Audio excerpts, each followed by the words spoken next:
Hi there. Well, thank you for coming back. I know that this is a big ask to get folks back in here on beautiful summer days, but really appreciate the fact that you made it here. Tonight, we're going to try and do a little bit shorter meeting, so not quite as much to chew up your time. What we'll be doing tonight is primarily focusing on the question of consolidation, okay? And we'll be, oh, you want to come in? Okay. Yeah, just a little. Yeah. We'll catch you. All right, cool. Fair enough. All right, so yeah, this is a big question, a difficult question. We'll take about the first 45 minutes or so and really share some information about what some of the impacts could be related to consolidation in terms of moves, in terms of number of students and where they would go and that sort of thing. We'll take a quick break. You can grab some dinner. And then while you're eating, we'll have a brief discussion about consolidation, get a little bit of feedback on what you've seen, and then we're going to ask you 3 specific questions. So we'll hand out these little cards and have you do a very quick little exercise, kind of a straw poll of sorts. That'll take 30 minutes. Then we're going to bounce back and touch again on the plan approaches. And for those of you who may have seen something new tonight or done some thinking in the interim since we met last, we're going to give you an opportunity to move your cards if you would like to, but certainly no big need to do that if you don't feel so inclined. So our goals for this evening are understand the impacts of elementary school consolidation. We'll have the discussion, get your input, as I mentioned, and then talk about those planning approach results that you've worked on to date. So with regard to consolidation, we wanted to give you really a snapshot on a school-by-school basis of what the implication would be. And I do want to emphasize that a lot of the numbers that you're going to be seeing here tonight are sort of theoretical in a way, theoretical in nature. And what I mean by that is they're exacting numbers up here, but of course, students wouldn't be divided exactly equally between schools, and so these numbers are going to flow a little bit, and they may vary a bit from what we're showing. So starting with Lake Ridge, what consolidation would really mean, of course, we're putting more students in the schools that would be remaining. And we're assuming, by the way, based on the input that we've been given so far from the group, that the likely school that would be consolidated out of would be Island Park. And I do want to emphasize that that consolidation, just like we've talked about, if it were to occur, does not mean in any way that you would be selling that site, that it would be removed from the district in any way. It would simply be vacant or maybe repurposed for some other use, community use or whatever, but you would still own that property. So Lake Ridge Elementary School, what you would get is 21 general classrooms and 1 special ed classroom would be utilized at full capacity. And so right now there are 2 classrooms that are currently used for art and literacy programs. Those classrooms would revert back to general classroom use, or you could start to utilize the portable classrooms. Yeah. Are you presenting this with the assumption that we are not building a new school? Because Deb Laurie's group had this fascinating plan to basically pull kids out of Lake Ridge to Island Park, build the school. So Island Park doesn't. We're going to talk about that. Yeah. Because I'm like, Yeah. Right. No, you've done some good thinking, and we've tried to emulate your good thinking. Awesome. Yeah. Okay. Yeah. And if, by the way, we don't get there with regard to what you've been looking at, then definitely chime in as when we get to kind of the end of this. Yeah. So the answer to that is yes. We will look at this in a couple of different ways. One is looking at consolidation not presuming that a new school would be built, Okay. just so you understand what the implication of that is. With our current buildings as we With see your them. current buildings Okay. as they are. And we have also taken a look at that, presuming that you would build a new school at a larger capacity like has been discussed. One more question. Is this plan for not next school year, but the following school year? Right now, there is no plan for it, but we're going to talk to you about that. 'Cause as the well. numbers change Yeah, every that's a great question. So you'll see what we've done is we've kind of taken a look at 3 snapshots in time. Okay. One of those snapshots is, basically right now, or next year. One of those snapshots is at the kind of peak enrollment of the next 10 years. Okay. And then the final snapshot is at the end of that 10-year enrollment, because as you know, there's sort of a bit of a curve to that, which is ultimately kind of dropping off some over time. Thank you. Okay, so with it, the big gist of this, so you're looking at utilization of this existing school, and really the bottom line of this is you're going to be using every one of your classrooms pretty much fully utilized, and depending on the district and community's opinion regarding where certain functions are located, art and literacy, for example, that may have an impact on how you utilize the portables as well in order to accommodate your enrollment. You can see the last bullet point here, 1 or more existing portables may be needed for general education during higher enrollment if classes are not increased by plus or minus 1 student. So we're sort of running the math here using your basic target number for general classrooms, which is 24 students per classroom at the elementary level. And keep in mind that's a target. It does not mean it's what it is, or it's not a hard line drawn in the sand that says, we will never exceed that. As you know, that's not the way the world works. The numbers don't work that way. What we're trying to show, though, is if you go from 24 to 25 students in a classroom, looking at your enrollment, it does have some implication on whether or not you need to use portables and how many and that sort of thing. So there are lots of different ways to sort of slice this up depending on what the parameters are and where you land with parameters. Comment? Yeah. Just looking back at 2012, 2014, I think we had 8 or 10 portables on site. It looks like you're sort of dancing around portables. The feedback we've heard in general is portables were fine. There were teachers who came out and said, I like teaching in portable. Yeah. But the issue was back then with the portables, and people were saying, there were so many portables, it was overcrowding the common spaces. Yeah. So, I think those 4 portables are there right now. I wouldn't be apologetic about it to anybody. They're good use of the resources we've got. Yeah, exactly. I mean, you have those resources, and they have been used in the past, and they're available for you to use now. I would say, just throwing it out there, that in most districts that we work with, that there would be folks who would argue that that's really not an optimal sort of learning environment situation. I'm kind of probably stating the obvious. One of the key things that are discussed in view of portables a lot of times, and it may be less of an issue here on the island, is just sort of observation and security as students move from portables to use restrooms in the school during the course of the day. So they're kind of going outside to go back to classrooms. But again, the importance of that will vary from district to district. But you have them available, and you can make use of them. Northwood Elementary School, snapshot of that, 21 general classrooms and 1 special ed classroom would be utilized at full capacity. 2 classrooms are currently used for special ed and would revert back to general classroom use, or again, the classrooms could be sort of swapped out with that portable. So you have that flexibility in the count based on your enrollment projections. So same thing, 1 or more portables may be needed for general education.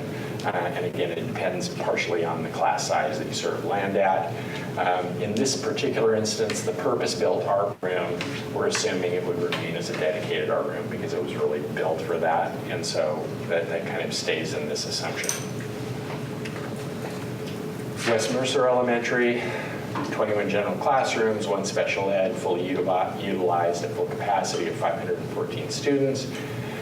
There are 3 classrooms currently used for art, special ed, and paraeducator offices. Those would revert back to general classroom, or you could use the portable. So it's a very similar story on each of the schools, a number of different approaches that can be taken depending on class size that you want, stick at 24 or go to 25, or how you want to use the portables and for what purpose. That will determine whether or not some of the specialized education functions need to be converted or not. So it all seems to work.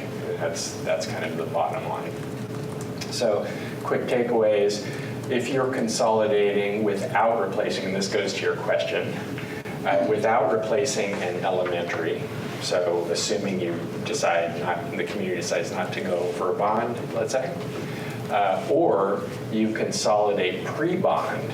So let's say it's determined, okay, the community wants to put a bond measure forth, but you want to consolidate before it actually happens.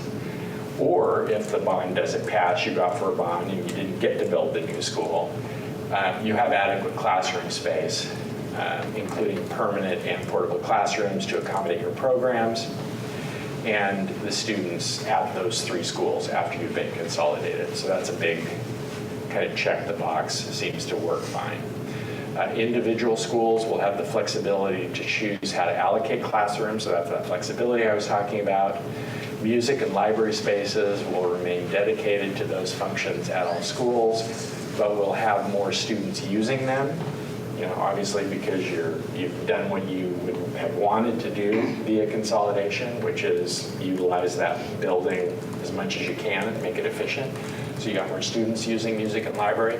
Same with gym commons. You got more students using those. If consolidation occurs concurrently with replacing an elementary, again, you have adequate classroom space, including the permanent and portable classrooms. You still have the same level of flexibility, and then the music and library spaces will remain dedicated to those functions. They'll still have more students.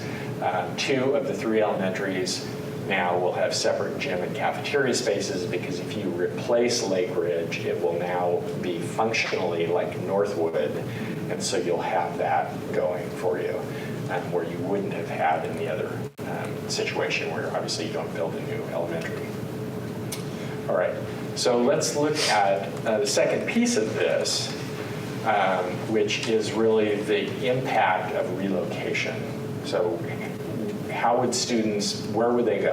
What would the moves look like? How many times do students have to move? So first we took a look at consolidation before the bond, but this also applies if there is no bond, if you decide, no, we're not going to go out for a measure at this time, or if Lake Ridge is not in the bond. So for example, if ultimately the community said, yeah, we want to go out for a bond, and I'm not saying this is the case, I'm just using it as an example, we want to go out for a bond, but we're going to focus on finishing the middle school and kind of stop it there in terms of the size of the bond. So there would be no Lake Ridge in that bond, right? So this is the no new school moves. So what happens is at Island Park, right there, kind of to state the obvious, those students get distributed to the 3 remaining schools. We have distributed them equally. Again, I want to emphasize that it's unlikely that it would be perfectly equal, so you can throw that out there. So these numbers, you can put them in your pocket, but they're not going to be correct exactly. I can tell you that. But theoretically, this gives you a good idea of overall what it would look like. Island Park now becomes a vacant site that you are keeping, and that's sort of what that move looks like. Okay, Island Park to 3 different schools, trying to use them as efficiently as you can. So with the bond measure, if the bond passes and Lake Ridge is actually in that first bond, okay, whether it be, oh, you're only doing Lake Ridge, we're just going to do an elementary and have the smaller bond, or no, doing Lake Ridge and finishing the middle school too. Now Lake Ridge is in the mix. And so this is what it would look like. Once this is consolidating before the bond, so the students have now moved to Lake Ridge. And now the students during construction would move back from Lake Ridge to Island Park, right? It's your swing school. And this is really the implication, it's important to note this, the implication of the question, do you consolidate before the bond? So let's say your bond is still in play and your community's thinking about it, and before that bond would actually happen, it might be a couple years down the road, and before the school would actually get built, it might be another year and a half or 2 years when it becomes a new school. But you say, hey, for a whole bunch of reasons, we want to consolidate as soon as possible.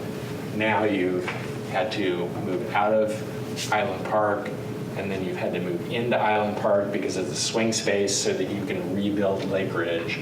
And then after the building is built, then the students can move back into the new Lake Ridge. Yeah. So 2 comments. One is consolidation and new facility. I get it, they're both interrelated. To me, the consolidation is exclusively the school board, and it's not a recommendation from us. And it's important because that's very political, and the community is going to have input, and they're going to want to come to school board meetings and talk. And the administration and the board has to sell it, and it's not us. This is facilities. And I think that's important to distinguish. And then the other thing is, if you're talking about consolidation and what would you call it, the zones, the maps, I'd encourage the district to look at what they did when they expanded, going from the 3 to 4, and they hired a consultant from Portland and went through that, and it was actually accepted quite well by the community, but it's because it was professionally facilitated. Right. Yeah, I think, clearly it's a board decision. I think the input, however, that the district and the board get from the community, not only this group, but the broader community, is going to be very useful in their discussions because, as you probably know, there are a certain set of actions, I'll call them, associated with districts that are a little bit of a third rail. Have you ever been in the subway where there's a third rail and it has power, and if you touch it, you die? That is, consolidating schools is one of those topics where it's very important to sort of understand how folks feel about that in a community. And if you have a community that says, yes, you presented this information and this factual information, all of it points to it makes sense to consolidate. And while we realize that we love our small neighborhood schools, and we've got folks who identify as a neighborhood with those schools, the facts that are put out there and when we look at it still make sense that we should consolidate. And if that message is sort of put forth to the district and the board, then they can understand that. If, however, it's different, where everyone is like, no, or you consolidate this, then all bets are off. Those are the kind of things that could be very problematic for passing bond measures, very frankly. So when we, at the beginning of this effort, what we said here was that you're kind of giving this key input that the district and the board can hear, okay? What you say is not in any way what will be done, and there are no promises being made here, but you're really playing this key role in helping the board deliberate and have meaningful conversations within the context of the community. That's huge. And Leroy, if I could just offer one other, maybe say it in a similar way from my perspective. As we got to the end of the last meeting, that was going to be the last meeting, but it was really the conversation that started to really take place of, I'm talking to people, we were hearing from you, we're talking to people, and some people are saying, if there's not consolidation, I will vote no on it. Right. Yeah. And so as we heard that, then it became apparent that we needed one more meeting that was more focused on consolidation, because this is going to also help us frame the fall and where we're going. So we've already started conversations around, okay, what does that engagement process look like? Your conversations here are really helpful to that as we start to navigate those waters. Right. Yeah. And I think the purpose of these diagrams is you can kind of follow the flow here. So you can see with the consolidation before, because folks were interested in this, you guys were asking about it before. If you consolidate before the bond, students at Island Park will move, they will move, and they will move. Some of them, yeah. So there is some implication there. All right. Your youngest student. Yeah. Your youngest, yeah. I'm this is the first time I've seen this. I'm sorry. I'm just having like a terrible reaction to all of this. I just want to emote for a second. Yes. Yeah. And there's a big difference between the timing factor plays into this a lot, and that's the purpose of these diagrams. So you'll see some difference here. All right. So if you consolidate in conjunction with a bond measure, okay, this is what the implication is. So Island Park, existing enrollment, then they are at Island Park and Lake Ridge. This is with the bond now. The students at Lake Ridge will move to Island Park. Okay, so now you're doing that because you're able to, you have enough capacity to be able to do that. You'll note that certain Island Park students, they're moving once, they will be, as part of this, relocated to their new school, and they will not move again from that point. They'll have their new community in either Northwood or West Mercer. Until theoretically West Mercer moves to Island Park, Yes. years down the road. Yeah, years down the road, yeah, But yeah.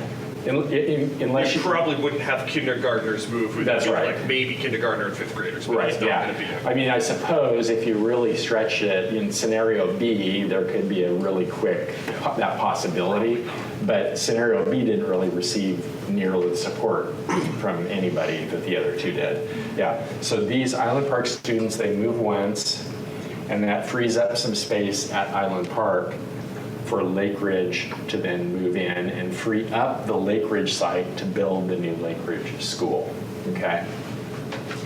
So Lake Ridge is now constructed, and Island Park students then just move into the Lake Ridge. My initial reaction about this is that we know where we'd like to take the district, like the progress we'd like to make.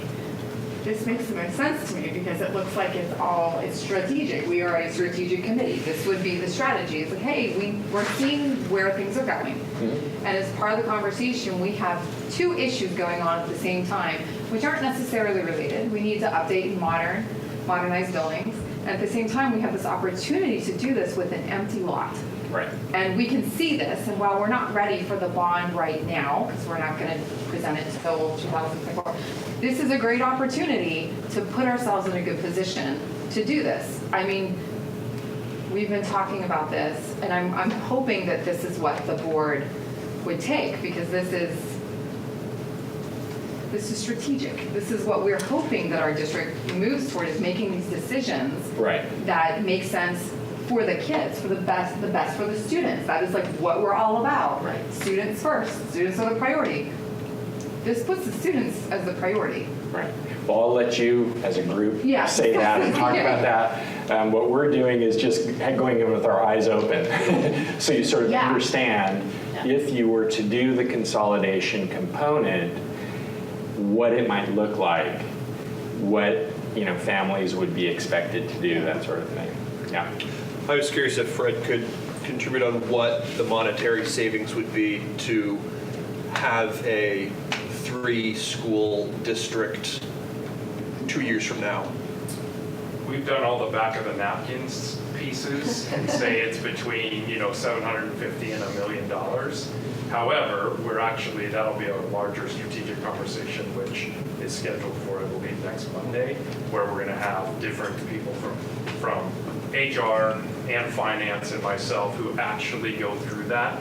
During the school year, we just couldn't commit enough to be able to do that, but that's what we will be doing, so we know when we go to the community what those hard numbers are.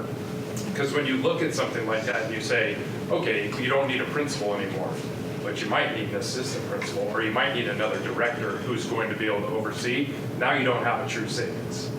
You've just shifted that. So we really want to be honest, transparent, and honest about what true savings will be, what might be savings, and then what are not any savings at all. So was that on an annual basis? Annual. Okay, thank you. Every day when we go, every year, what does it cost to open the doors each September? Yeah. Question? You were looking back at the swing school model. Would it be on the table that while Island Park was vacant, that it would be used for something else within the district, like the admin or press coming over during that year, and would that require some modification? And do you still have to pay? Isn't there a Washington State fee? There's the catching up to the environmental piece, Yeah. and when we need to do that. So if we you will took it probably, completely offline, would you have to pay that?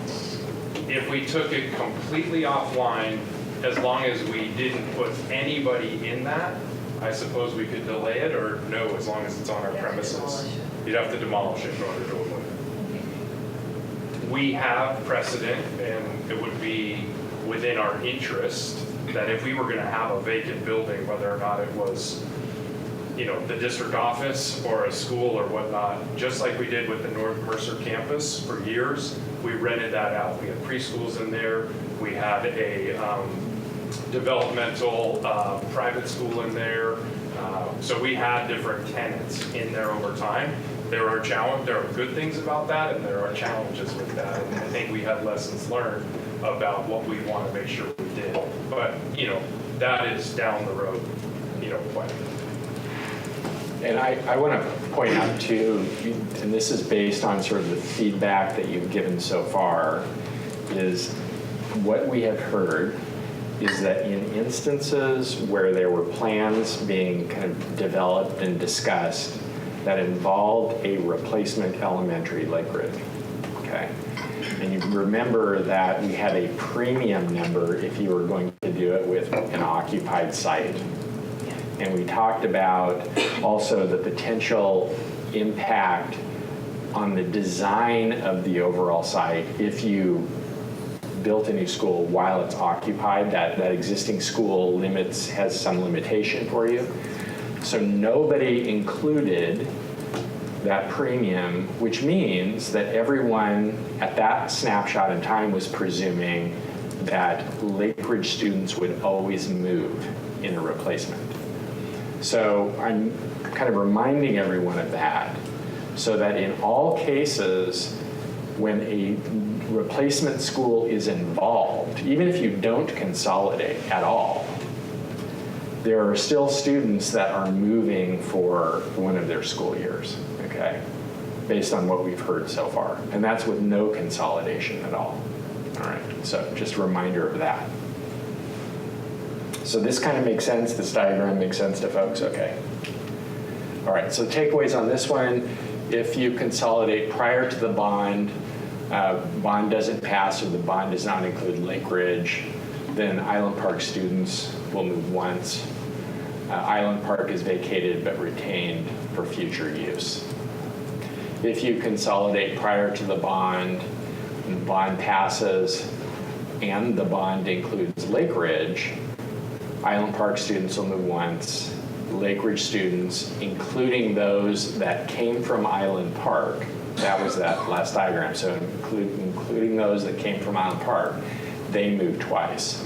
So officially there is a small cohort within the Island Parkers now that were once at one point or that were within the Lake Ridge group, they were once Island Parkers, right? So Okay, so that's what that looks like. First move in, and these dates, you know, these are theoretical dates too, I should say, right? There's a whole big wheel that has to turn before this would ever happen, including the decision to consolidate. Let's say the first move is in 24, 25, and the last move is in 28, 29, or 20, 30, 31 if Lake Ridge were the second project. Then that's in a bigger bond measure, a two big project bond. Yeah. I assume that Island Park can accommodate the 520 kids or so that would be the Yes. future Lake Ridge cohort. Yes. Habitating that area for a while Lake Ridge was rebuilt. Yes, that is correct. When we removed the portables, when Northwood was built, we demolished the ones that were just needing to go away, and we took our newer ones and resited those into the spaces. So the portables that we have on site are our newest and in the best condition. Using those, yes. Without those, it would be no everything. Rob? And then, I'm still kind of coming up to speed with kind of the. Yeah, I know, it's a little hard to But, follow. I'm happy to go back. No. And I think there is a different impacts in those moves. If the whole cohort is moving, to me, that's much less impactful. It's an adventure. I've got the same teachers, I've got the same friends. Right. We're all going, versus you're splitting things up. Right. I think that'd be good to elaborate that in future presentations. Which Right. ones are splits and which ones are cohorts. Right, yeah. Yeah, and really as you saw, the real split is when Island Park gets distributed. That's the big split right there. So the last sort of option here, which is the consolidate in conjunction with bond, so that's that last diagram. Bond is passed and it includes Lake Ridge. Those are all assumptions within this. Approximately 230 Island Park students will move once to West Mercer and Northwood. So now they are now in their new homes, and that's where they'll be in a consolidated district, and they'll keep going there. Approximately 150 Island Park students, so those are the ones that become part of the Lake Ridge family. They stay at Island Park. Okay, so these Island Parkers stay at Island Park during the Lake Ridge construction, because Lake Ridge is coming to join them and open up that site for the new school construction. So that group stays there at Island Park, and then when Lake Ridge is finished, they move to the new Lake Ridge school. So the Island Park group, or the Lake Ridge cohort, only move once to the new school. The Lake Ridge students move twice, but they would move twice even if you didn't consolidate. Again, so you don't consolidate, they have to move off their site to build a new school, and then they have to move back to their site. So it's the same thing for them. So first move, 26, 27, again, the dates, theoretical, and last move in 28, 29. Or both moves happen 2 years later if Lake Ridge is the second bond project. So again, if it's part of a middle school Lake Ridge or a 2 elementary project, yeah.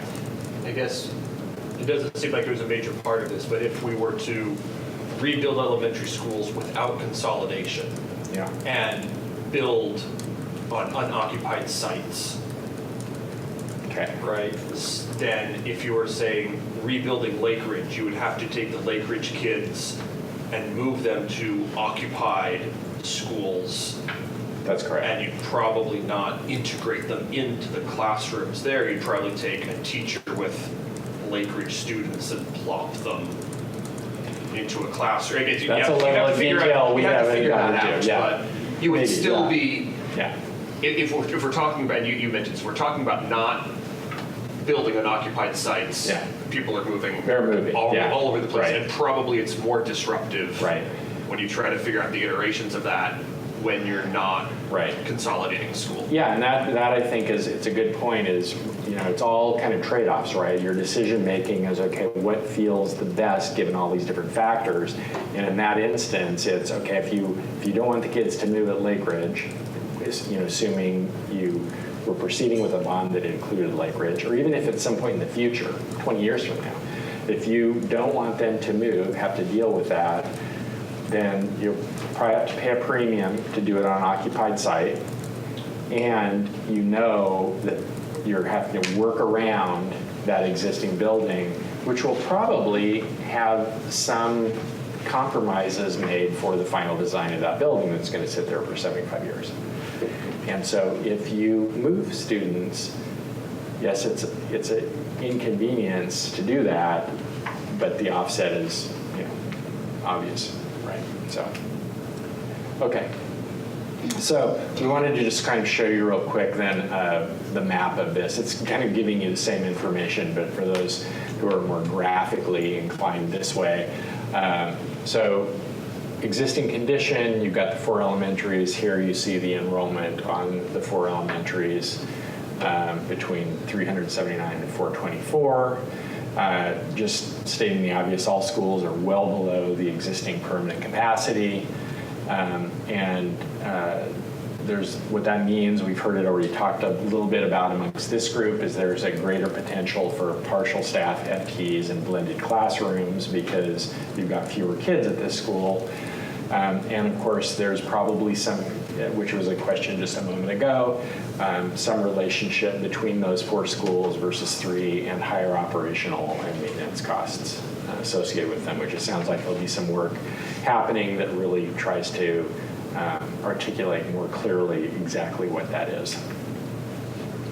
So just showing graphically the consolidation and the impact of your current enrollment. So this is what it would look like the way you are today. So you consolidate to 3 elementary schools. You retain the Island Park site.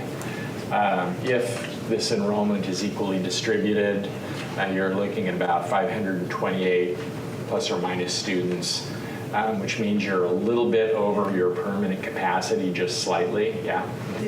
Are you going to mention that puts us at 1 librarian per building and it fully funds some of our staff? Right. That should, that's a plus. That will be part of when we do go out, I think you had a great question this morning, which is, what is the benefit of a slightly larger school versus not? And those are the types of benefits. Another one is, I'm looking lifetime enrollment next year. We have 32 students at Lake Ridge currently enrolled for kindergarten. That's too many for 1 class. But now we have 2 classes of 16. We had to go ahead and put another class teacher down there, which we did a few weeks ago. But now we're hoping that we get enrollment. Island Park's at 21s. We don't want to have them get too much larger, so might we have to use Lake Ridge as an overflow? We might. Meanwhile, on the north end, Northwood has 2 classes of 24, and so does West Mercer. So we have a class that we've allocated to one of those schools, and then we're going to have to see where it goes. So the jostling is so much less when you've got a school this size. You just have less of that. You'll still have some combination classes. I would never say those are gone, but there are fewer, and it's easier to predict where people are. So those are the kinds of things that will fill in the gaps on. And the last bullet here, so this means that approximately 1 additional student above your target class size is in 70% of the classroom. So this is that, hey, your target, 24 students per class. Everyone understands that that's just a target. It doesn't, match reality anyway. What we're just saying is it could be at 70% of your classrooms have 25 students in them, right? So you're very close to that target. It's not as though you have, 33 students or something like that.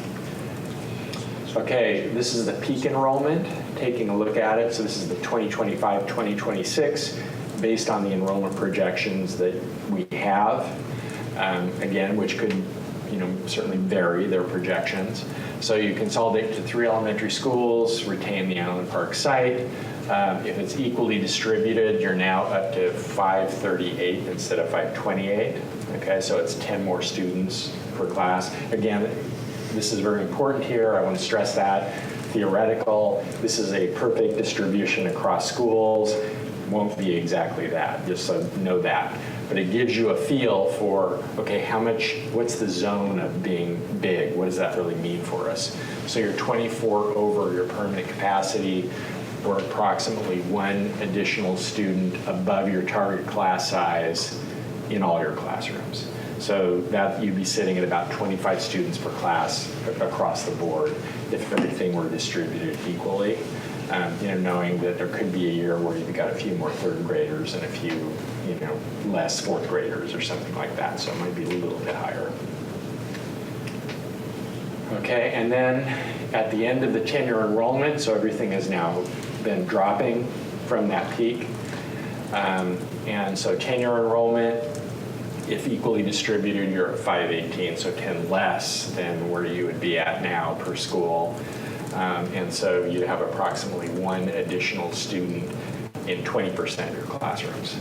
So these numbers indicate that when you consolidate, based on your current enrollment projections, in no way will you be overpopulated at these schools, really. So, and you're very close to your kind of target capacity at a classroom size too. So, doable for sure. Can you go back one? I'm sorry. I want to see the compare.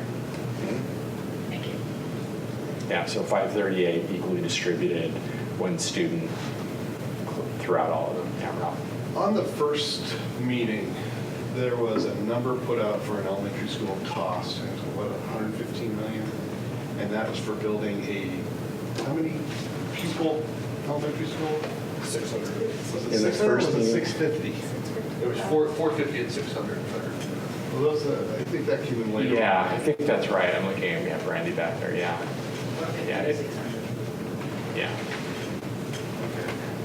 And of course, it depends on when you're building it. We should say that too. Yeah, no, I thought, okay. Yeah. I love the 500 numbers. I start getting concerned when it starts potentially going 550 or more at an elementary. And so if we're building something at 600, that makes me a little bit nervous because we're building capacity to go to 600, which is not necessarily ideal. And I encourage administration to go look at that 2014 poll amongst the community in terms of the 450 versus 650. And people should be looking at that. That was a scientific community poll on values. Right. Yeah, and that size discussion, like what is the range? I know there have been a number of discussions about that in that zone of 450 to 600, and that really, again, that's a district decision and sort of community acceptance, and it has to do with, well, what's the sweet spot with regard to providing efficiency of the programs, but also really robust programs where you can get all the sort of supplemental educational functions more regularly at every school. So there's a big discussion around that, for sure. Excuse me. Okay. So the last one of these is really consolidation, where you're replacing Lake Ridge and you're increasing the enrollment. Pull out my airplane water.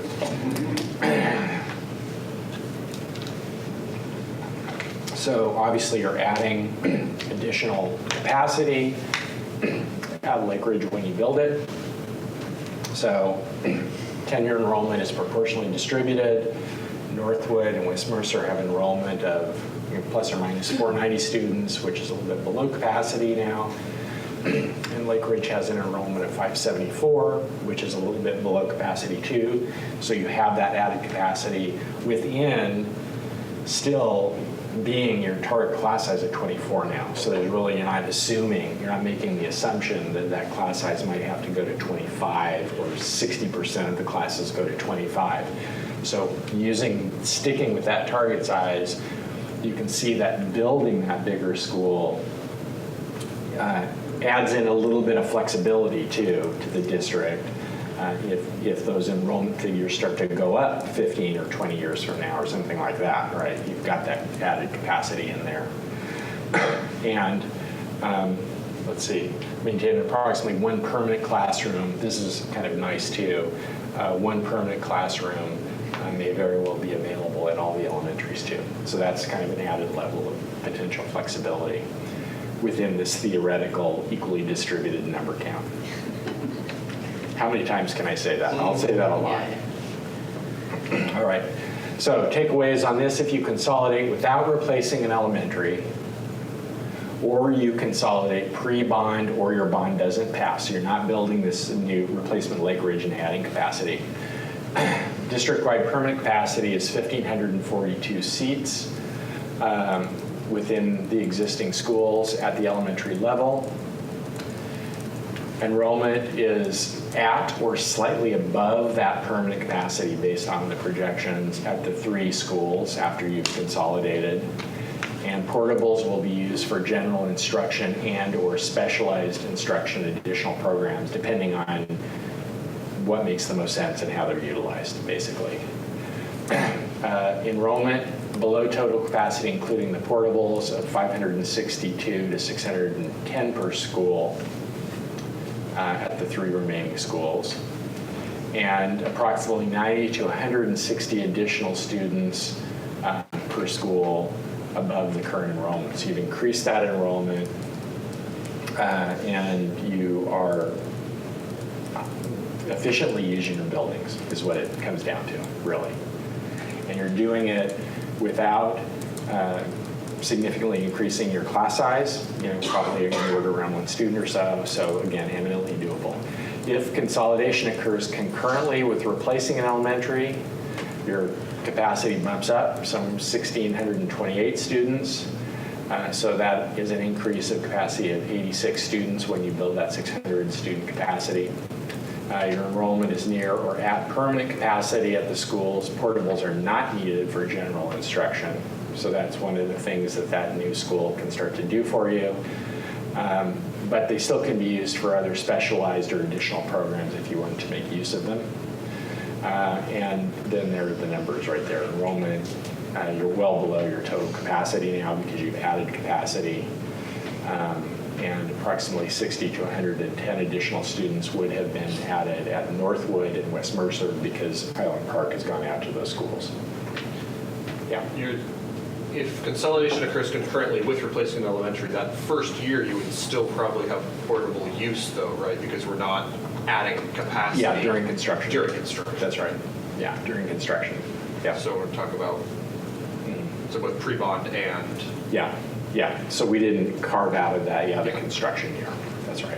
And just as a point of reference, if school were to start tomorrow, we're at 1,506 elementary students. So just to kind of put that into perspective, and that's why we've kind of kept saying we're too big for 3, but we're not, or we're too big for, we're not too big for 3, too big for 4, too small for 4. Yeah. And just, Matt would never encourage me or be excited if I were to talk beyond 2 or 3 years, because that gets harder and harder to predict enrollment and finance. But using the demographers, using history, using what he had done on Vashon, he predicted 1509. So we're off by 3 kids right now. And we'll see some kids who will say, who forgot to tell us that they're moving, or some who decide to, but we're going to see a surge in enrollment too over the summer, which we typically do. So we are going to be at or above projection for elementary, but we're hitting it. I think those demographic studies were helpful, but their team has done a great job predicting where we could. So. Okay. Any questions about any of that that are unclear before we have you take a quick break and grab something to eat? And we'll have a discussion around this while you're grabbing stuff. So. And Fred, can you remind us, is the only program that moves a lot of kids in elementary high cap, or is there anything else that's moving chunks of students? That's really the only one. That's really and is it at both Lake Ridge and West Mercer still, or is it only at Lake Ridge? It will now only be at Lake Ridge. Okay. The last class at West Mercer has sunsetted out, Okay. and so it will just be at Lake Ridge. Got it. So we'll have a 3rd grade class next year, and then 3, 4, 5 classes there. So it's not a lot of kids overall. It's not, it's, let's see here. I'll do the math while you're reading, and then I'll have it. It's not a bunch, no, but it's enough to buoy Lake Ridge up to being at 400, but West Mercer's still at 392. and the other two schools are 356 and 358. So without those movement of students, Lake Ridge would look a lot closer to Island Park Northwood, and West Mercer would still continue to be our biggest school, and they have the biggest footprint, which is why they've traditionally been a little larger, which is why the boundaries were built, to Ralph's point, back in when we had the consultant come, it was intentionally built that way, because we knew West Mercer's our largest capacity school. Okay. And what I'm going to do is I'm actually going to read, we're going to have a brief discussion kind of while you're eating, and then we'll ask these 3 questions that's sort of the activity. I'm going to read these questions for you now so you can be kind of thinking about them, and they may play into the discussion. The 3 questions are, the first one is, should the district, based on everything you've seen so far, the enrollment projections, the whole discussion about Lake Ridge, no Lake Ridge, 600, all of this stuff. First question is, should the district consolidate elementaries? This is your personal view. This is just you as someone who cares enough to already be in the room and, you know, is obviously a district supporter. The second question then, this is where we're asking you to sort of channel the broader community, is should the district consolidate elementaries? Same question, but trying to think about what the broader Mercer Island community might feel about that. And I know scientifically there's no way that you're going to have accuracy around that, but what I will say is, as community members and people you're living here every day, you're going to have a lot better sense of it than I do, and you're the only folks at this point. These questions, though, this whole discussion will be happening at a broader scale later on. So again, this is not intended to be a recommendation. You're not recommending this necessarily. We're just kind of doing a straw poll of, well, based on what you've heard, what do you think? And then the last question is the time question. Should the district consolidate elementaries prior to the potential bond? This involves that whole moving question that we just showed you. Or should you wait until you do a bond, and if it passes, then you see the impact of the move? And the way this is going to work is we want to make it as anonymous as possible, basically. So there's nothing being pinned to any individual here or anything. And you're just going to circle yes or no on these when we have you do the exercise, and then just turn them upside down on a table, and then we'll tally them while we're talking about the bigger plans, okay? So Can we speak to the point, though, to hear our thoughts? Absolutely. Before we vote? Absolutely. Yeah, and that will be, you can go grab your food now, and then that's why I wanted to bring these questions up now, so that in the first 20 minutes, 15 or 20 minutes, that you could definitely speak that. You can sort of do the pluses, the minuses, the cons, the pros. Yeah. All right, so grab dinner and come back, and we can start a little discussion.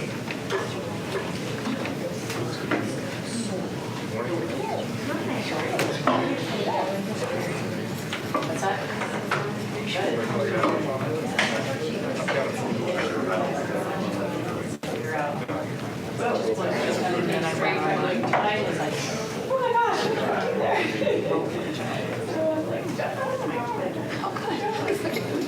Elise would be thrilled.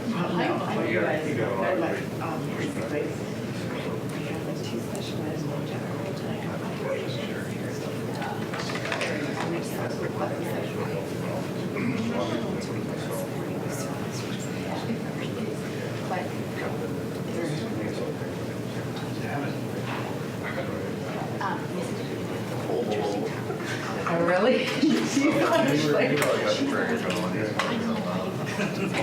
Oh, what happened? And I was like, I don't think they They don't. And I was like, this is like a week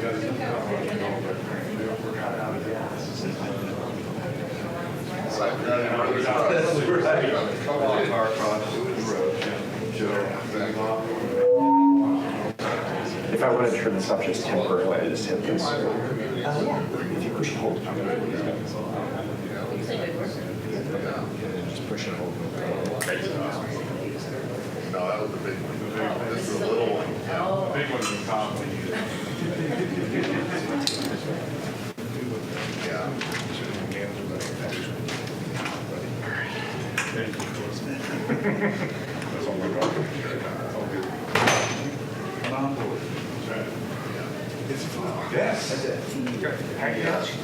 He's run a whole lot. I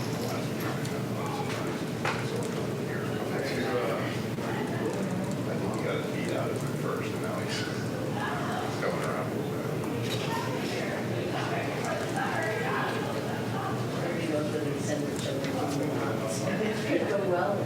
Hey, you know what, she could have left it, I would have had it grow.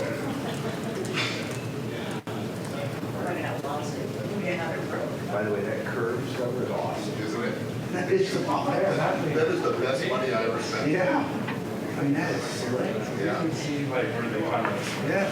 like stopped, you know, where they, you know, they started working on something else. That is a huge difference. Yeah. It's a little more versatile to really get into certain areas, it's even better, but for the most part, it does a great job.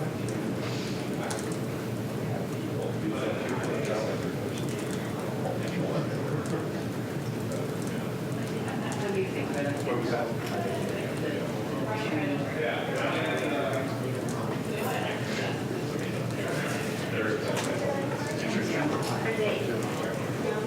Yes, I have one who's in kindergarten and I have one who in kindergarten 2 years. So very impacted, yes. Yeah. We're letting you be in. Come around with the other ones. So bad you miss I'm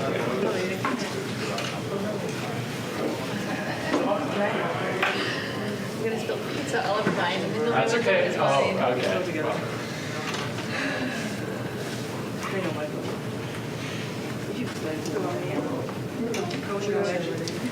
I think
Consolidation is a very compelling argument. If we've got two small schools and we can be more efficient with our dollars, it sounds like we should go there. But to me, that's a board decision. Yep. I don't think I'm going to weigh on this because I think we're into passing bond measures. And I don't think the public would really appreciate us weighing in on this because it's politicizing this. I think the board and the administration should do what's best for the students, for the financial budget, independent of what we're going to build. Right. Yeah, the implication of this, consolidated or not, obviously, has some impact on the size of the elementary if you were to do a bond measure. Because if you said, no way in the foreseeable future would we ever agree to, or does it make sense to consolidate, you're not going to go out and build a 600-student school. So that's why we're kind of curious, because this factor does play into kind of the details of size and that sort of thing. So, and again, this is not like a recommendation per se. It's a straw poll of trying to tap into, you guys have seen a lot of information here. What is this information telling you? And then you can sort of tell us what it's, yeah. So I gave myself homework over the last few weeks, and I did go out and talk to a lot of folks in the community. Like I talked to the book club, I talked at the shore club, we had people over the house. I've talked to a lot of people about this particular topic. I love people, and I'm talking 30 to 40 families, and basically one family was like, I would be devastated if we lost our school. The rest were like, this sounds like a really good financial decision. And when we talked about it in our groups, I said, interestingly enough, we have two things going on at the same time that are unrelated, but could be beneficial. We have schools that need to be replaced and modernized. We have an opportunity to make the decision to build a larger school to get more children under a modernized school setting. And we also have too many schools, not enough kids. And in a couple years, it's going to become even more apparent. So we have these two things that aren't really related, but it's kind of the silver lining in all this that we can time this to work to our advantage.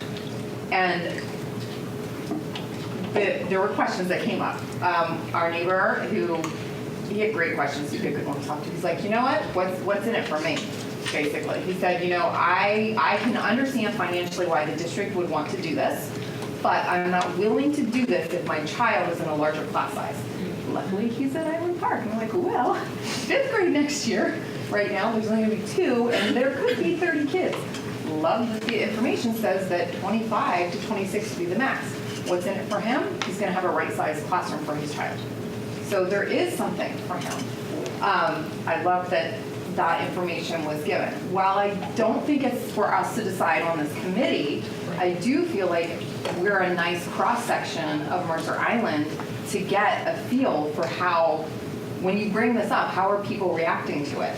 And overwhelmingly positive. I even had like a mom at Lake Ridge go ask the parents, and she was like, okay, probably didn't do my due diligence, all my friends are Asian, but in the Asian community, it was like, yeah, we need to do this. So that's the feedback I can give you. I had one parent that felt very strongly, born and raised on the island, went to Island Park. She has deeper roots. I'm not as connected to that part of Mercer Island. Most of my friends are transplants like me. But we've all come from districts or from areas that have already done this. We see what's happening in Bellevue. I'm thinking with this and not this. I want what's best for my children. I have a child that's going to be in a classroom next year with potentially 30 kids. I'm a former educator. I don't like that. I would rather have her move to a different school and be in a classroom with only 25. Yes. Well, I'm wondering if we could just sort of talk about that piece of the culture and how people feel about the schools. We've been on the island 12 years and have been at multiple schools, and I think Island Park has been a smart elementary school, and the PTA parent community has been super cohesive and has actually paid for like staffing and their fundraising, and the cultures at different schools are different. So having that sort of play into shifting populations to different elementary schools. And I'm also worried too that if you consolidate before a bond, it's kind of like one and done, right? We've already solved our fiscal issues, so why would we ever need another new fancy building if we're in such financial distress that we have to close one elementary school out of only 4? So I'm a little worried by that public perception that we're doing something that we don't need to do if we've already like closed the school. Right? It's not like Bellevue where you have however many elementaries and they're closing 2. We only have 4 and we're closing 1. So.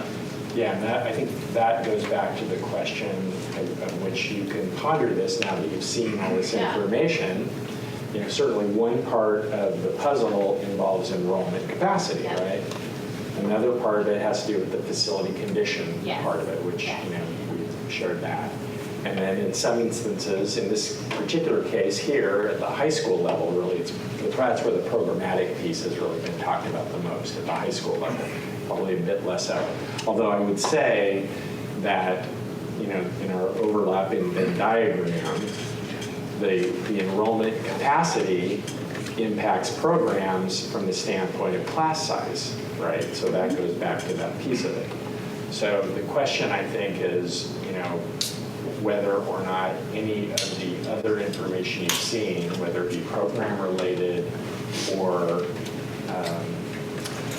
facility condition-related, is compelling enough to promote a bond measure, basically.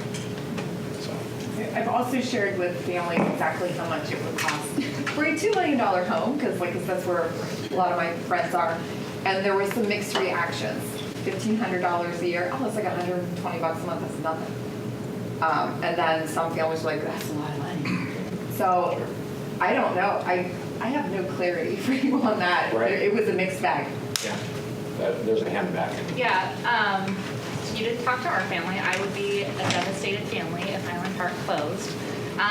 We moved here 2 years specifically for the schools to Mercer Island. I know a lot of people do that. We made a choice between Bainbridge and Mercer Island. My husband's family grew up here, and so he was like, okay, Mercer Island, fine. So we want to be in a small school. I understand efficiency. I am a land use attorney for the Seattle Public Schools. So I fully understand all of that. I'm not looking to have my child be an efficiency widget. I am here for the community. I'm here for the smallness of the schools.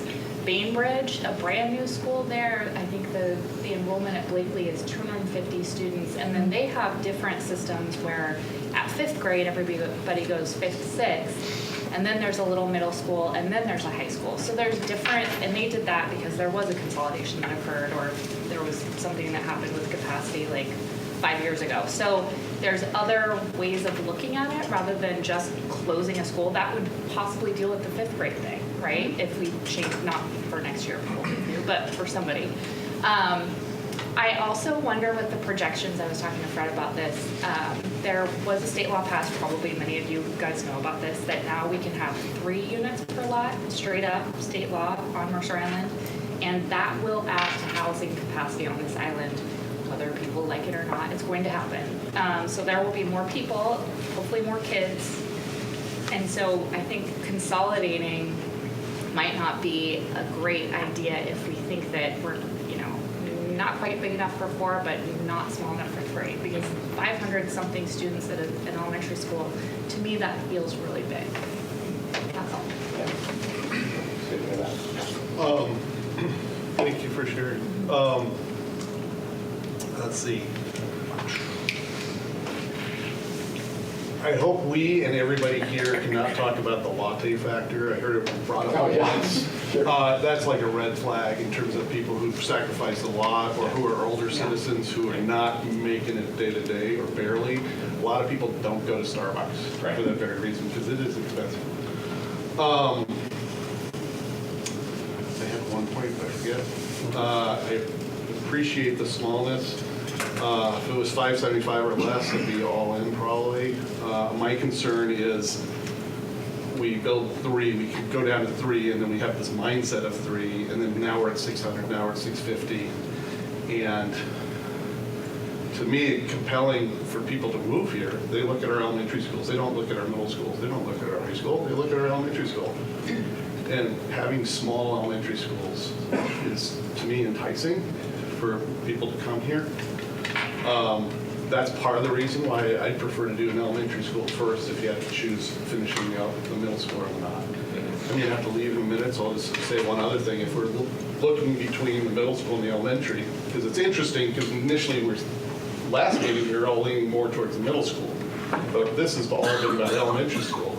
And that's assuming people feel comfortable asking 200+ million. Right.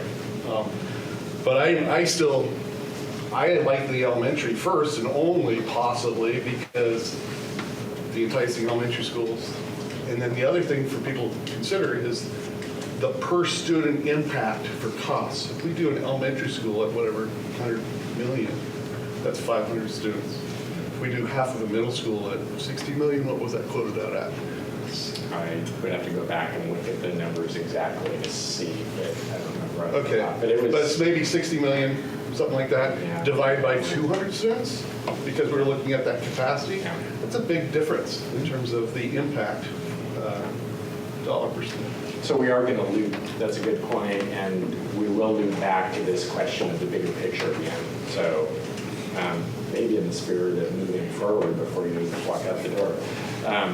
So let's, we can kind of continue talking about this, but I would like to, in the spirit of staying on schedule, have you guys go and do this exercise. You can do it secretly, and if you'd like, so your neighbors don't see you mark it. If you so feel that way, we'll come around and collect them. No names on anything. And then we'll tally them while we move on to the next piece, which is really going back to the We're big missing picture. one. Are you The missing bond one? like the prior to potential bond, we're both missing. Which one? The one that has prior to Okay. potential bond. right? To give you 2 everyone. So don't double vote on this. Second. Are you missing? No, I'm good. Okay, you're good. Good, thank you. All right, so give you 2 or 3 minutes. It should be a pretty quick at this point. One is prior to the bond. Yes, I did. Well, except that I didn't. You see that? I was like, I don't know. No, I just said, I don't know. Very bright.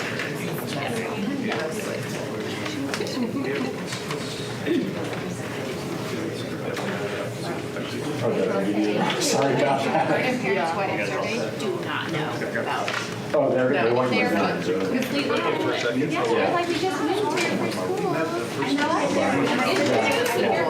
And I asked that specifically. I said, so there are 2 people, there are at least 2. You looked at Yeah. All right, gotcha. And like, I think it was before dating, and I talked about this, and they were like, shocked. They were like, are you kidding me? Welcome to Bruce. Welcome to Bruce. Right? You moved here from I know. They moved here from college, and they thought it was like a big problem. It's always a problem. It's always I felt bad. We look at the news, right? All the math grades we have, the healthcare inflation, like finance 101,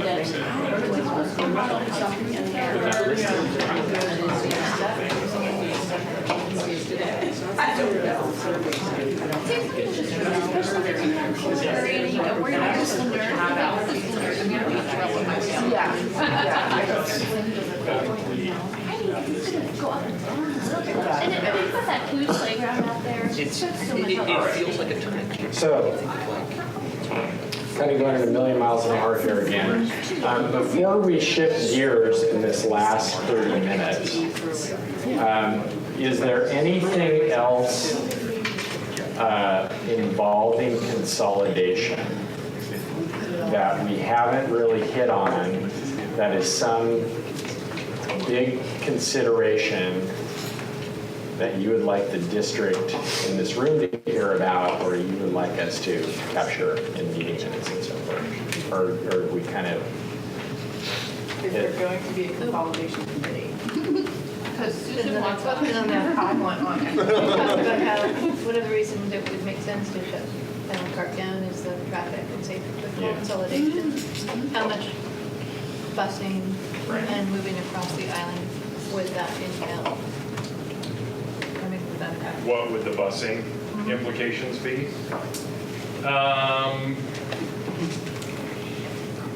So kind of look at where the boundary pieces are. I think the biggest impact would be families who live within walking distance of Island Park and are now busing. Everyone else who's already on a bus, it's not going to impact their ride all that much. There will be some who will actually go from a bus to now in a within walking. There are some interesting neighborhoods up towards that West Mercer Island Park boundary right now that might actually be in a walking zone who now go to Island Park. But because of Island Park, it's the one we have the greatest difficulty with walkers because of its proximity to Island Crest Way and crossing east and west across that. So it won't impact our fleet number of drivers. That's really not going to change. It's really who's riding the bus, but length of time. Okay. Anything else before we kind of switch gears here real quick? Yeah. The only other thing that I can think of, because I know the opposition, previously to the bond was, not wanting to get rid of an elementary school, rebuild an elementary school that maybe some of the broader community, meaning people who didn't have kids in the school district who were older, that kind of thing, different generation, who thought we just did that, right? Like they're not that old, they're not, in their minds, which, I understand. It's easy to think, I'm getting there myself, like, wait. So I understand, but at the same time, again, maybe them thinking, wait, what's going on? Did we just build a 4th elementary school because we were too big and everybody was busting at the seams? Now you're saying we're going back to what wasn't working, 10 years ago or whatever, and, that kind of thing. So I can see there being maybe some of that sentiment out there, potentially not necessarily in the community of parents with kids in school on the island, but maybe the older generation, especially who don't maybe have grandkids or any other connection to the school district and that kind of thing. And I know that was a very loud and prominent voice. Whether they had the numbers or, enough numbers, obviously, that opposed, not necessarily that group per se, but that it didn't pass. But again, as we've talked about a lot, is that it's the education and but that would be something to be prepared for, I guess, to have the answers to why are we going sort of back to what we were doing before, that we built another elementary school to get ourselves out of. Right. Anyway. I guess going into a lot of the discussions on consolidation, I was fearful that the island would be pretty opposed to it, or at least there would be large segments of the island that would be frustrated or scared of consolidation, and I would be fearful of a bond that was perceived as voting for or against consolidation by voting for or against the bond. And I was kind of hearing some of the stories about people's interactions around the island has made me a little bit relieved on that, but I think if there's still concern that there's going to be a sizable group of people who are concerned about consolidation, then I think there could be a pretty significant advantage in separating out consolidation from the bond measure and building the new schools. And so you don't have to have that political hot potato rolled into replacing an aging elementary school and rebuilding an old middle school if you separate them apart. And then maybe piggybacking off of that,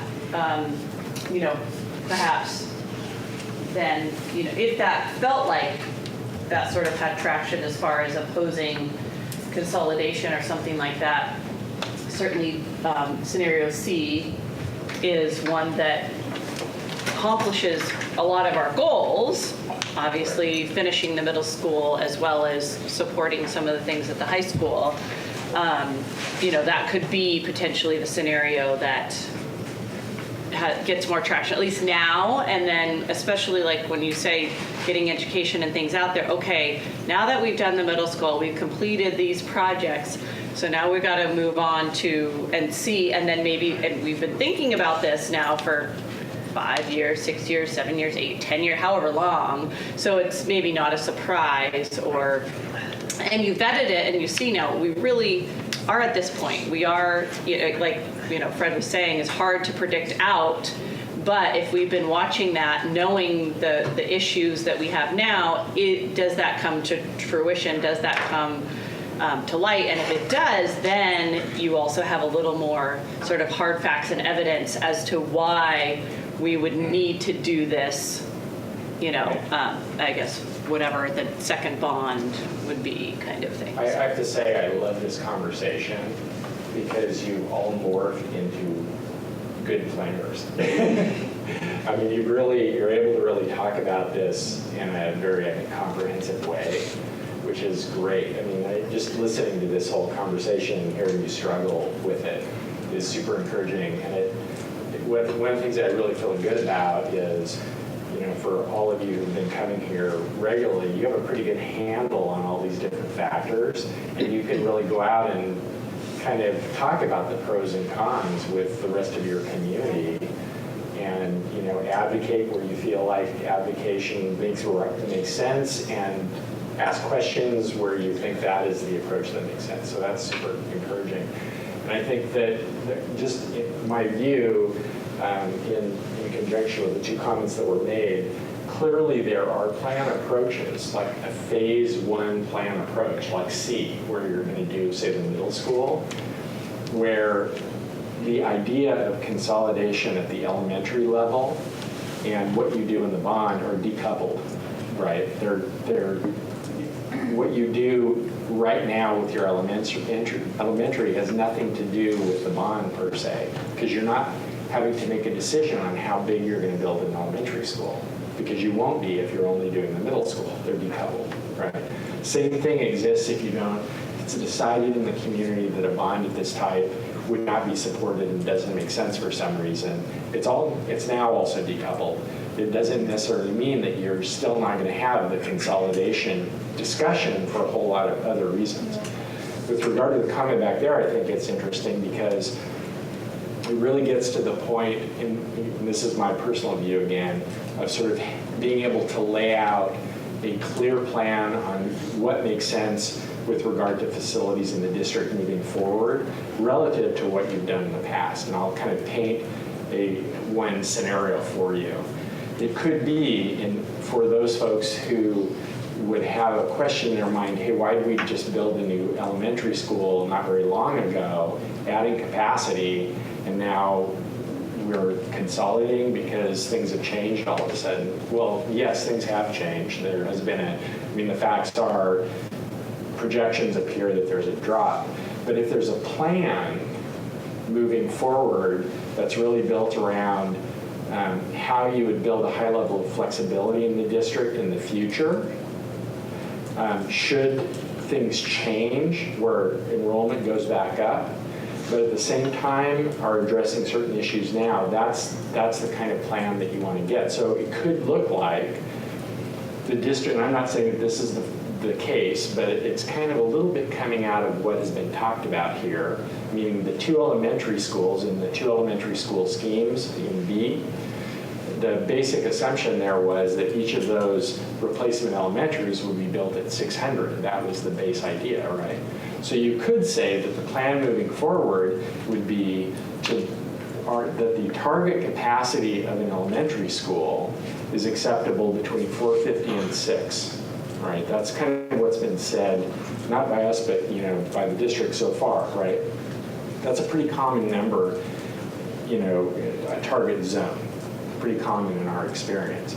So the district said our plan moving forward is to, when we replace schools, build capacity at 600, right? As you're doing that, the idea would be is you're having robust programs, educational programs now, you're able to build capacity over time that meets what you need and gives you a little bit of a buffer into the future, knowing if all of the properties suddenly develop a lot, you still have Island Park, you own that property, and something could be done with that. And as you're building to the new sort of ed spec, which might be more on the size of 600 students, you're also improving other spaces. So your new schools would have a gym and a cafeteria instead of having, say, one common space now, which is a little bit not so great. And before, my understanding is, years ago, when Northwood was built, one of the things that really drove that decision was that your permanent capacities at your existing schools, so the old part of your school, was so small that in order to accommodate that growth, you had to make a village of portables, basically. And it sounded like, from what Ralph was saying, some of the schools had quite a few portables on them beyond what you have now, which in many districts' views, and I'm not saying it's necessarily your view, but that's sort of a suboptimal condition in terms of a learning environment. And as I mentioned before, some districts have some security concerns, depending on where you are in the world, about students moving back and forth between those. So my point is, though, is that I think a multifaceted plan that really thinks about this in a logical, clear way that really looks at all the factors that we've talked about, that's the best way that you can build support, I think.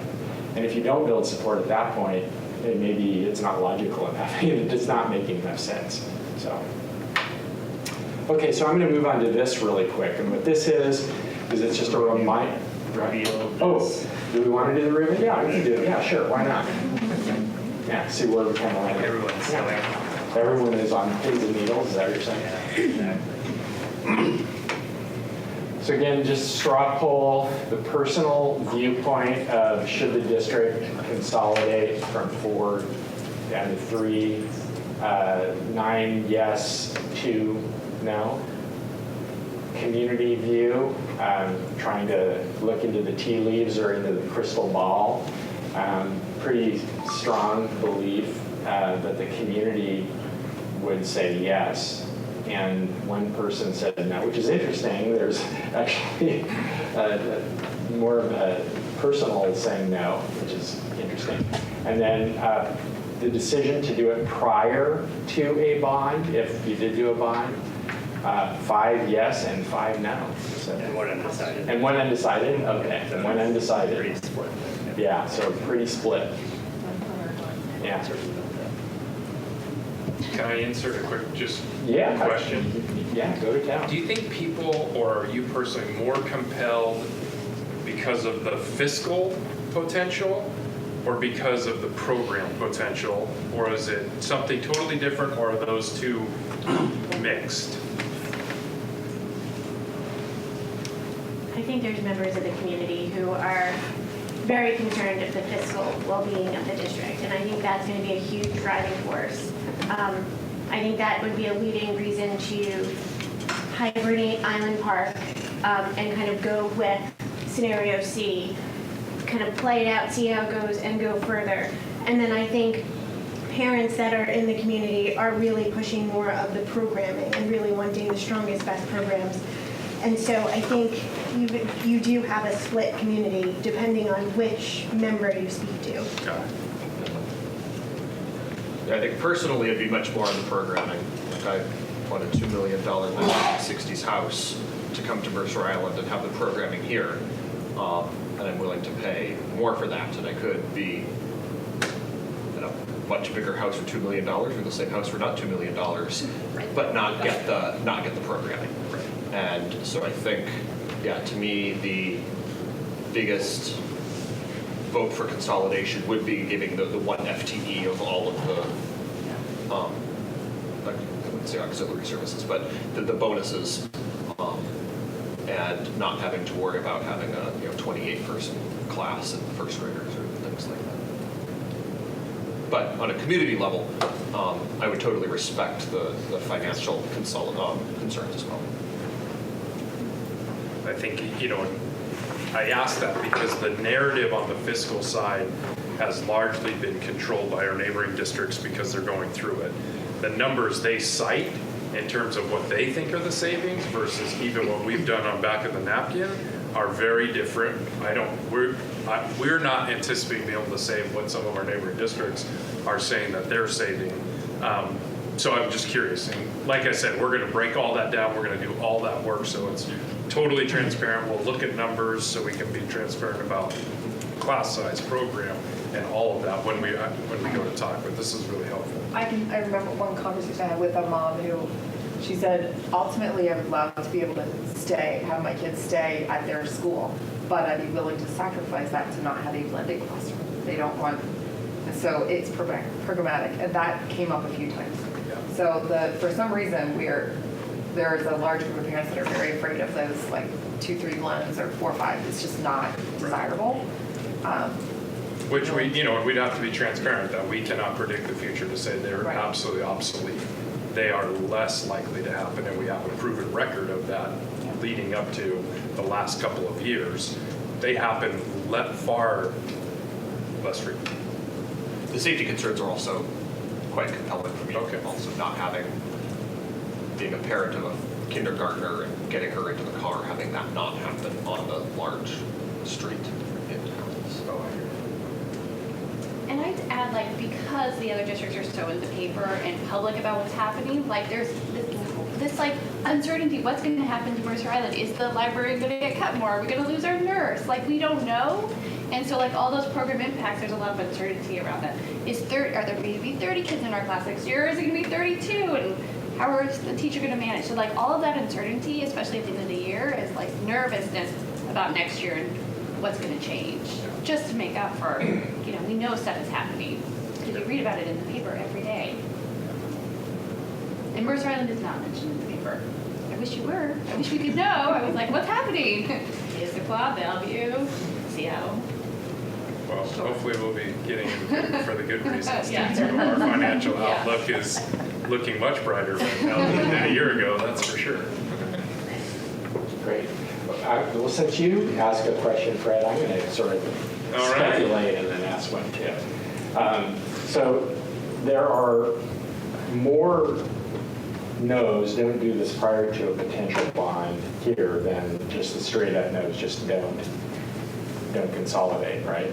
So that means that a certain number of people were swung towards don't do it now. And I'm going to just say that you can tell me I'm wrong, that is really primarily about how many times the kids have to move, basically. So, here, for the 5 that said, yeah, do it prior to the potential bond, that could be a mix or a blend of, well, financially this makes sense, and why shouldn't we start saving immediately? That's possible. But it's also, and I don't want my kid to be in a class of 30 students, next year. So that's the blend, right, of those things. So this is really a concern, timing-wise, for if you take these 2 people and just assume, and I don't know if this is the case, that, they would vote no here too. I don't know that for sure. But twice again, the number said no. And so that consideration about number of moves is pretty important. It sounds like. So.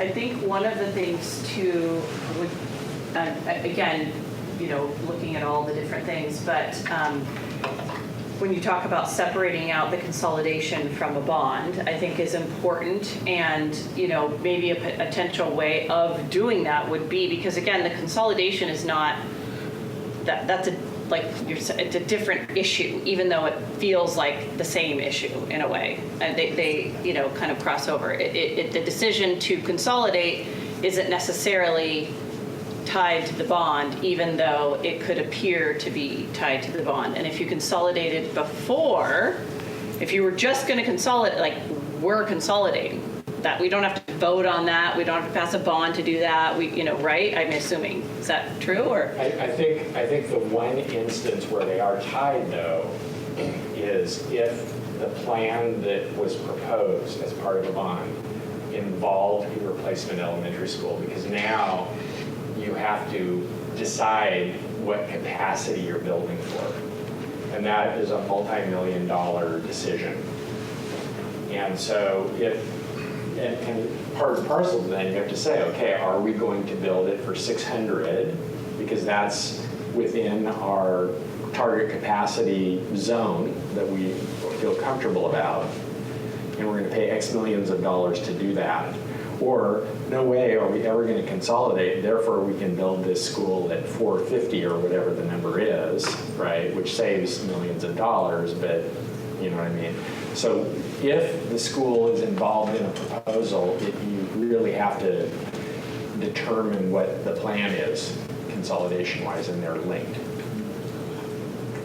So, which kind of leads into this conversation. Fred, you have a question? It doesn't require board vote. That is really, I mean, you need board support as the superintendent, but I can't emphasize enough how important process is, no matter what, because you know, and not to sound hyperbolic, but these are what superintendents get fired on and hired on all the time in this country. Yeah. And make no mistake about it, Bellevue had an interim superintendent who was on his way out, and they're transitioning to their hire now, and that has to factor into why they'd want to do that, right? I mean, there are political realities to how this all plays out. Right. So, you know, it is really important that we do a process like this, that the fall we do more of a process. And you look at Seattle, they didn't go through, arguably Seattle, you'll know better, you can check my, arguably they probably have even a better reason to expedite the closure of schools given some of their numbers. But Brent, my colleague over there, he knew he needed to slow that down. So he has a process that started collecting feedback now, is going to go into the fall, process. And there's going to be another bond Right. that we're working on. So Yeah. just contextually, I mean, Sure.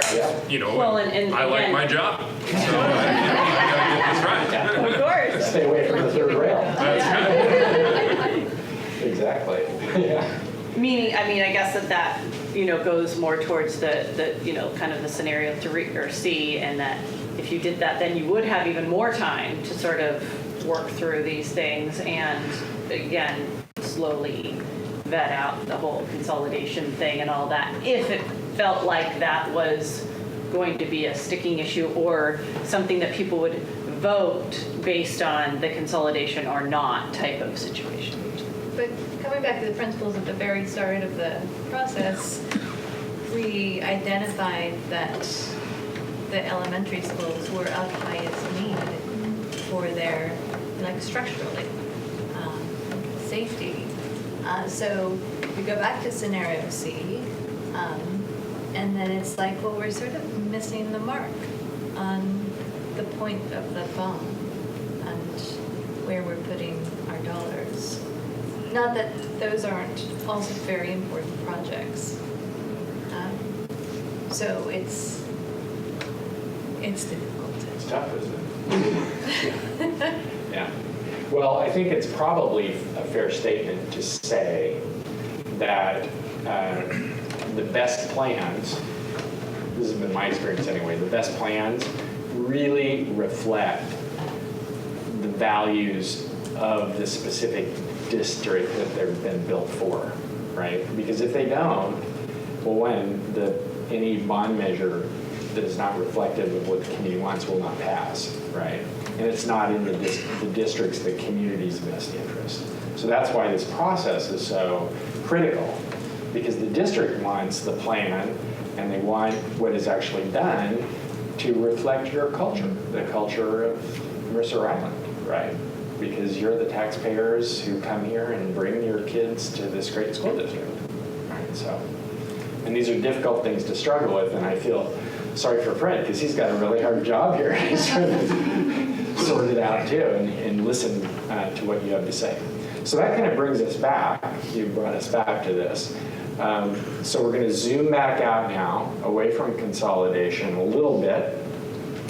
But we are going to have you think about these plans in view of the consolidation discussion tonight, right? So because we now, I think, really recognize that C, along with the stuff that you said about it, also sort of decouples the conversation. It's not to say that you should or shouldn't consolidate. There's a whole conversation community around that.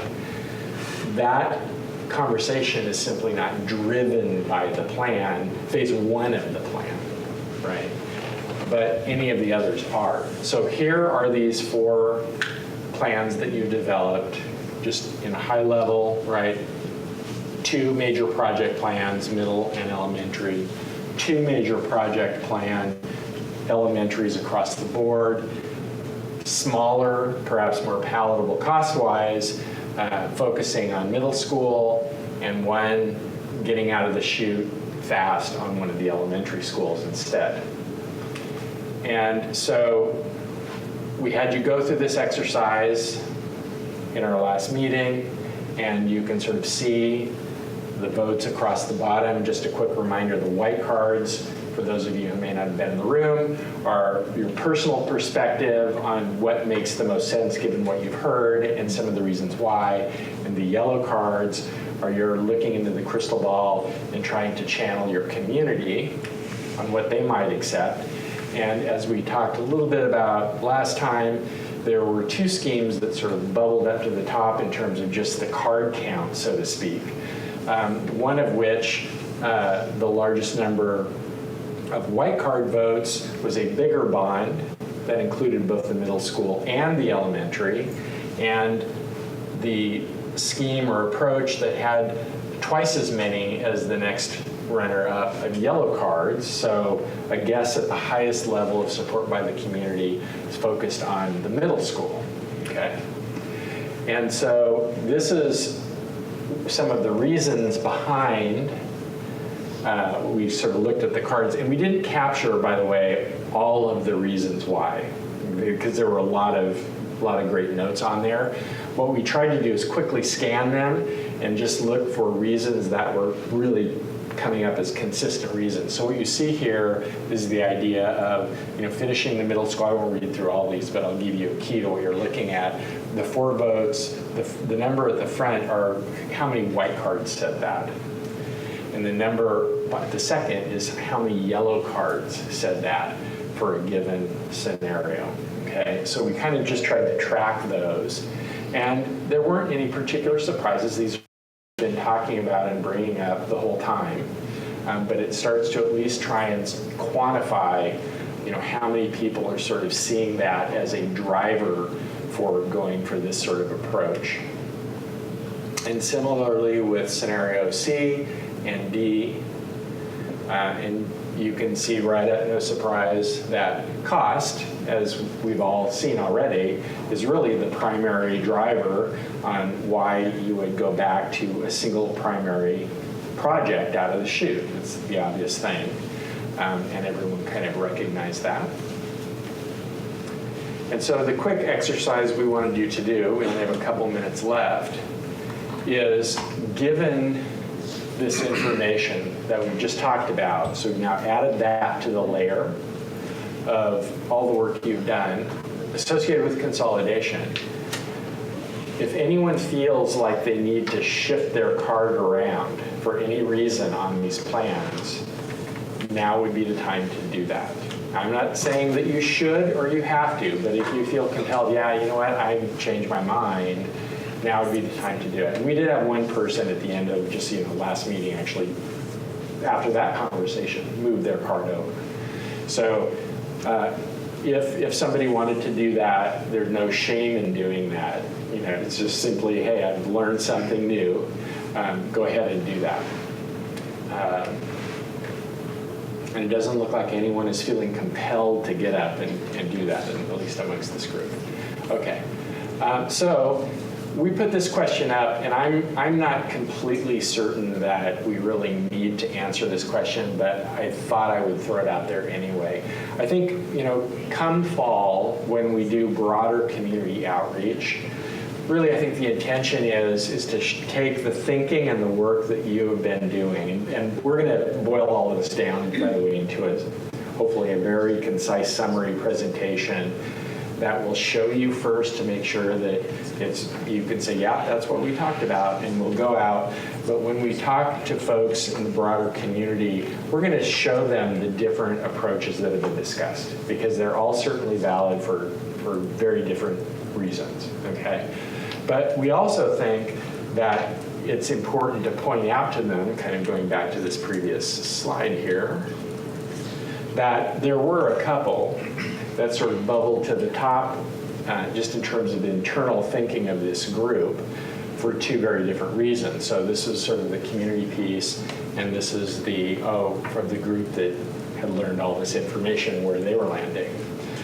With the idea that the broader community can then discuss and sort of point out, hey, A is really interesting, but I agree with the folks regarding a lower bond, or whatever they say, right? So that's the idea. So I don't know if anyone has any comments around this question or not. I'm not. Initially, we were thinking of sort of asking you, hey, do you feel comfortable with us posing these as sort of the leaders of the pack, so to speak? I don't feel really compelled to say that's critical or not. I mean, and the reason is your numbers speak for themselves, really. When we show them the number of votes or thoughts on it, they really speak for themselves. You guys have already kind of spoken in a way for different reasons. So maybe I will ask the question, we're going to show these, we're going to show your votes on them, and it will give the broader community, I think, a solid basis for discussion and either alignment with or departure from. So that's kind of what's going to be happening. And finally, we've talked about a lot of reasons throughout this process. And when we've talked about, the ones we've talked about, we don't need to say them again because we've all heard them and they're on cards too. Is there anything we have missed?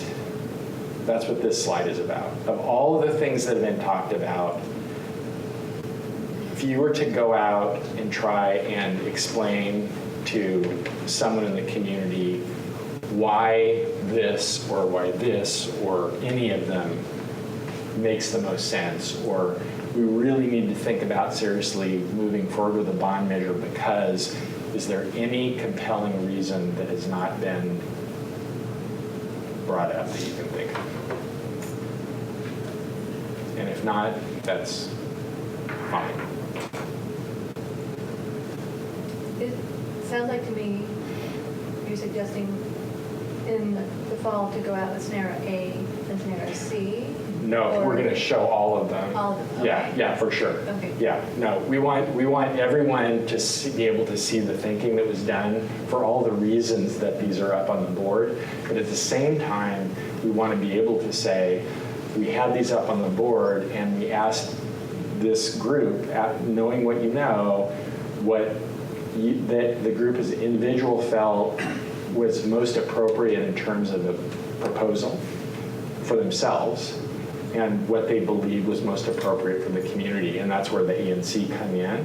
That's not to say that your community members might say, I don't care what this group said, I think D is the way to go.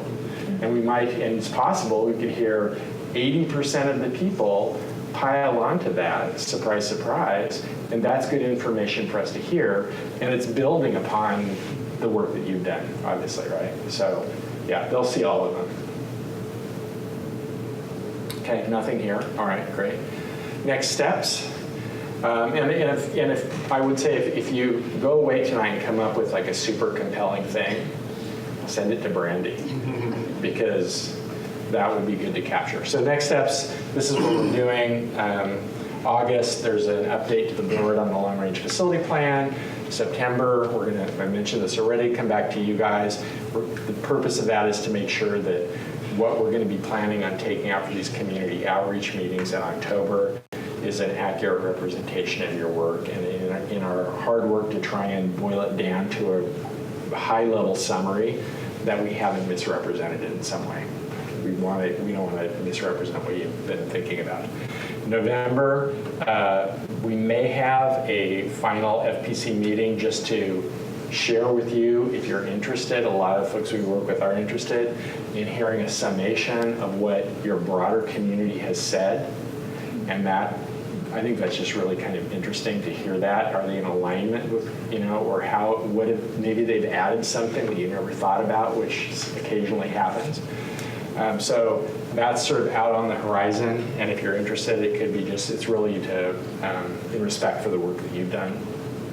And then in January, we'll be pulling all of this into a summary report that the district and the board can then sort of use for subsequent discussions about, okay, what do we think? What does this really mean in terms of moving forward with a bond or not, and all of that. So, okay. Any questions? Leroy, I just had a comment. Yeah. I wanted to compliment you and your team. Thanks. I thought you've done an excellent job facilitating some really important conversations. And you've aggregated a lot of information. You've distilled it down into a form that can be consumed by the team here. And these are really important conversations to have. And just really nice work and helping move forward these important topics. So Thank you. Yeah. Well, these are the folks, plus the folks who couldn't be here tonight, who really did the work. Yeah, we're not quite done yet, but thank you for that. I really appreciate that. Yeah. So with that, I mean, we're only 5 minutes late or so not bad. Yeah. There you go. Thank you so much for coming tonight to the extra meeting. Sacrificing these